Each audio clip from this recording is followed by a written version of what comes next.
వెనకాల కనపడుతుంది keema. Summer season వచ్చేసింది కాబట్టి కైమ అంతా తిప్పేయాలి అనమాట. ఈరోజు ఇలా బయట టేబుల్స్ వేసేసి సోఫాల మీద ఇట్ల మీద కూర్చుంటారు కోయిటోళ్ళు.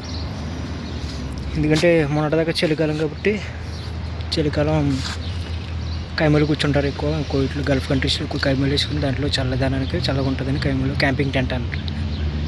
ఇంగ్లీష్లో క్యాంపింగ్ టెంట్ అంటారు, అరబిక్లో కైమాన్ అంటారు అనమాట. అట్లా దాంట్లో కూర్చొని చాయ్ తాగుతూ ఉంటారు కోయిటోళ్ళు. అది అక్కడ నుండి ఇల్లు కింద నుండి చాయ్గా పట్టుకుని ఎక్కడ దాకా రావాలి, ఎక్కడ నుండి మళ్ళీ తిరుగుతూ ఉండాలి. దేవంలో వర్క్ చేసేటప్పటికి మామూలుగా ఉండదు. సో ఇంకా సమ్మర్ సీజన్ వచ్చేసింది కాబట్టి ఇంకా ఈరోజు మా బాబాయ్ అయితే కైమ ఇప్పామన్నాడు. ఈరోజు అయితే ఫుల్ పని ఉంటుంది అనమాట. మొత్తం కైమ అంతా ఇప్పేసి మళ్ళీ లోన్ పెట్టాలి. కింద లోన్ ఉన్న టేబుల్స్ అన్ని పట్టుకొచ్చి ఇక్కడ వేయాలన్నమాట. ఇలా ఇక్కడ కూర్చుంటారు వరండాలో అంతా క్లీన్ చేసి చేయాలన్నమాట. ఈరోజు అయితే మామూలుగా లేదు వర్క్. ఇప్పుడైతే నేను మార్నింగ్ 8 అవుతుంది.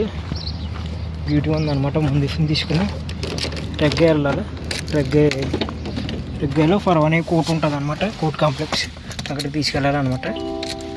సో అక్కడికి రెడీగా వెళ్ళిపోతున్నాను అనమాట. రెండు నచ్చితే లైక్ చేయండి, షేర్ చేయండి, ఫాలో చేయండి. మామ for more updates do follow our channel Narsapuram కోరట్.